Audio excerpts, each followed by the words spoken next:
बातमी गडचिरोलीमधून आहे। सरपण गोळा करण्यासाठी जंगलामध्ये गेलेल्या 2 महिलांचा वेगवेगळ्या दिवशी बिबट्याच्या हल्ल्यामध्ये मृत्यू झालाय।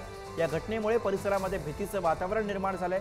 नातेवाईकांकडून दोन्ही महिलांचा शोध घेतला जात होता, मात्र महामार्गालगत दोन्ही महिलांचा मृतदेह आढळला। गावकऱ्यांकडून बिबट्याला जेरबंद करण्याची आता मागणी होती।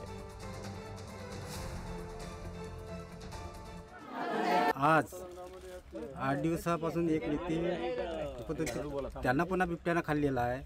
पुन्हा 2 दिवसात 2 व्यक्ती मरण पावले आहेत। तर त्याचा फायदा काहीतरी नागरिकांना व्हावा आणि फॉरेस्टवाल्यांनी यांचा बंदोबस्त करावा असे गावातल्या नागरिकांची आणि माझी पण इच्छा आहे।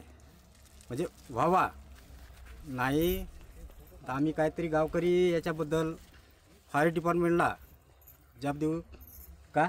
नागरिकांना आम्ही सूचना दिलेल्या आहेत की जंगलात सरपण गोळा करण्यात जायचं असेल तर तुम्ही समूह करून जा आणि थोडा आरडाओरडा करून जावं।